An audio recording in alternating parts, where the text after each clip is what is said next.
When did you discover that you'd been suspended from Twitter? Like, walk us through that. How did you hear about it, and what was that like?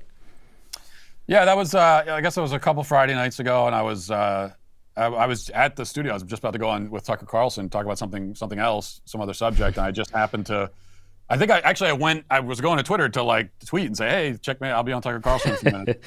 And then I got the message that came up saying that I had engaged in hate speech, and then provided me the two examples of the alleged hate speech, and that's how I found out about it. And then we, after the fact, we did try to get more of an explanation, as futile as I know that is. But it's like, how can you explain to me how exactly this qualifies as hate speech? And they were never able to do that, because the way that they define hate speech, and they tell you this when they let you know about your suspension, is if you engage in harassment or make threats against somebody, that's hate speech. But in the tweets in question, I, of course, did neither of those things. I certainly didn't threaten anybody, and I wasn't even speaking to any individual directly. So how could I possibly have been harassing someone? I didn't mention any names, and yet that still counts as harassment in their book.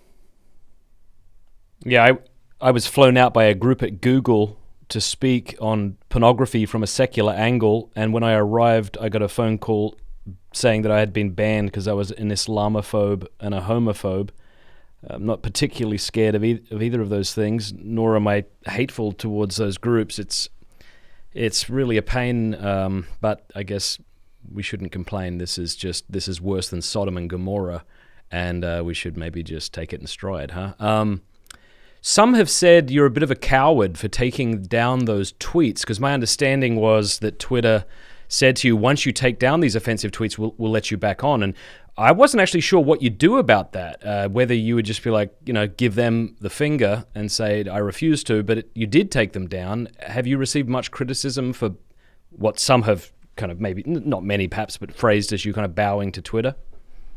A little bit. I find the criticism to be a little bit silly. Maybe some people don't understand the behind the scenes of it. One thing you have to understand here, and I didn't actually know this myself until it happened to me, is that they censor the tweets before they tell you to take them down. They've already done it themselves. They've already censored them.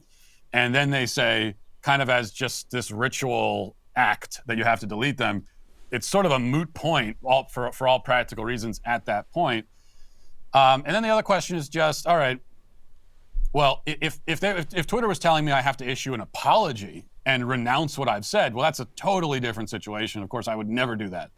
I would literally rather be dead than come out and renounce my belief in biological science or any kind of truth.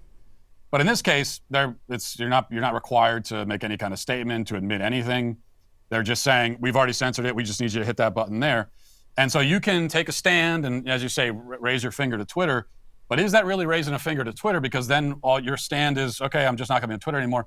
You're erased from the platform. They've gotten rid of your voice, which is what they want. So you can raise the finger all you want, but you're doing you're giving them exactly what they want, which is you gone. They don't want you on the platform.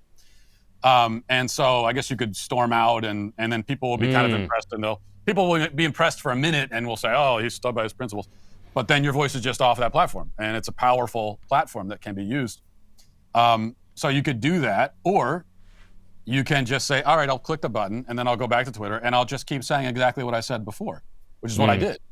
And eventually, they might not give me a choice anymore and say, well, you're done, you're banned permanently. And if they do that, they do it. I'm not going to stop speaking the truth, but if they need me to jump through what I think are kind of meaningless hoops so that I can continue using their platform to undermine their own ideological position, then sure, I'll do that. I mean, if I had been, the Dr. Phil thing happened a week later. Yeah. And probably a lot of those clips would have gotten out there even if I wasn't on the platform. But being on the platform, I was able to push those clips out, and lots of people were able to see them. That's the kind of thing you can do on Twitter. That's why I use it, and why I'm not. I think it's fine, these other kind of alternative platforms that some conservatives have come up with and they're using. But this idea of we're going to leave Twitter completely, I don't think that's the right strategy. I think it's a powerful way to get the message out for as long as we can, and that's what I plan on doing. Yeah, and I think I heard you say you're using a leftist platform against itself, whereas if you just kind of abandon YouTube and Twitter and go over to these other platforms, which, as you say, are great, but if you were to abandon these most public ones, you're doing exactly what they want. Yeah, right, exactly. But if you're going to be on the platform, again, I mean, there's no scenario where it's okay to start saying things that you know aren't true, or to denounce or renounce your belief in what is true. So that's never going to be okay. But anyone who's using any of these platforms, there are certain hoops that you are jumping through in order to use them. That goes for everybody. There's a certain game that you've agreed to play. And the question becomes, you can go on a suicide mission and just get yourself banned on purpose. I don't know what that achieves. Or you could try to play the game in a smart way and kind of game the system. And I think that's the better approach, for now. Hey, thanks so much for watching. Please be sure to like and subscribe and leave a comment below letting us know what you thought about the video.